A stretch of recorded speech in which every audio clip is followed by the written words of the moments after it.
영업인들을 위한 11월 7일 목요일 간추린 아침 뉴스입니다. 채널 추가하시면 영업에 대한 다양한 정보를 볼 수 있습니다. 윤석열 대통령의 대국민 담화를 앞두고 야권은 일제히 진심 어린 사과와 김건희 여사 특검법 수용 등을 요구하고 나섰습니다. 기자회견 내용에 따라 야권의 공세 수위와 향방도 결정될 것으로 보입니다. 윤 대통령의 대국민 담화를 하루 앞둔 어제 국민의힘에서는 한동훈 대표가 당 중진 의원들을 잇따라 만났습니다. 한 대표가 요구한 대통령실 인적 쇄신이 담화에 담겨야 한다는 목소리도 나왔습니다. 검찰이 김건희 여사 공천 개입 의혹을 폭로한 강혜경 씨를 어제 다시 불러 조사했습니다. 내일 명태균 씨를 부르기 전 주요 의혹들을 확인한 걸로 보입니다. 명 씨에 대한 조사는 주말에도 계속될 가능성이 있습니다. 어제와 그제 국방부와 환경부 등 중앙정보기관과 지방자치단체의 홈페이지가 디도스 공격을 받았습니다. 정부는 이번 공격이 러시아의 가능성에 무게를 두고 있습니다. 특히 어제는 이들의 공격으로 한국도로교통공단과 한전 홈페이지가 마비됐습니다. 간첩활동을 한 혐의로 재판에 넘겨진 전 민주노총 간부들에게 1심에서 중형이 내려졌습니다. 재판부는 반국가 단체인 북한을 이롭게 하고 대한민국의 존립과 안전을 위태롭게 했다고 질타했습니다. 제47대 미국 대통령 선거가 트럼프 전 대통령의 압승으로 마무리되고 있습니다. 우리 시간으로 오늘 새벽 발표된 미시간주 개표에서도 트럼프가 승리를 거머쥐면서 경합주 7곳을 모두 석권할 가능성이 커졌습니다.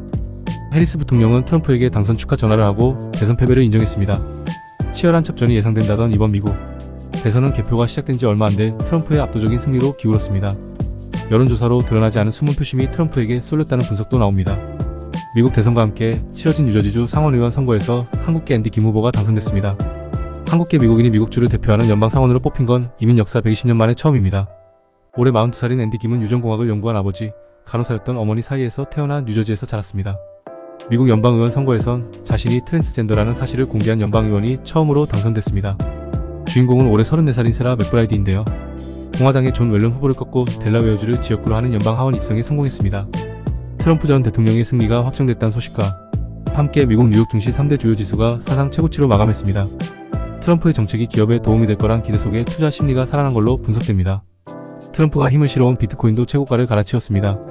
장거리 드론으로 러시아 영토 내 공격을 이어가는 우크라이나가 처음으로 카스피에 있는 러시아 해군 기지까지 공격했습니다. 러시아에 파병된 북한군이 드론 전투에 투입될 수 있다는 우크라이나 측 주장이 나온 가운데 러시아는 동부 전선에서 점령 지역을 넓혔습니다.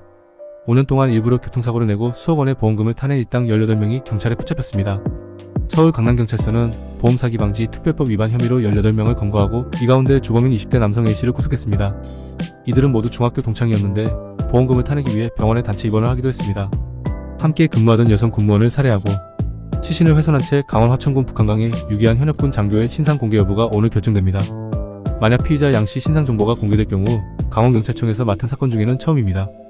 검찰이 현대건설에 대한 강제 수사에 착수했습니다. 현대건설 본사를 압수수색해 해외 수주 사업 관련 내부 문서 등 자료를 확보했습니다.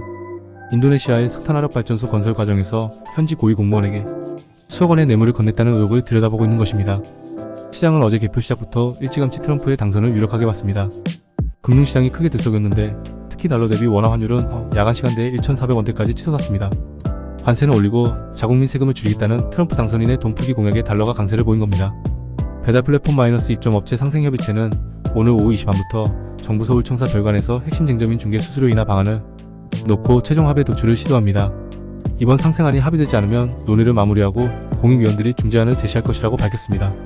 홈플러스가 오늘부터 오는 13일까지 회원을 대상으로 킹크랩과 랍스터 등을 반값에 판매하고 한우와 연어를 최대 40% 할인합니다. 주말까지 한돈과 호주 청정호 특가 판매 행사도 진행합니다. 홈플러스의 식품 할인 행사는 4주 동안 이어질 예정입니다.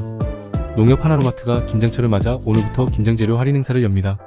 하나로마트는 이달 20일까지 진행되는 행사에서 절임 배추와 배추무, 소금, 젓갈 등을 최대 38% 할인 판매할 계획입니다.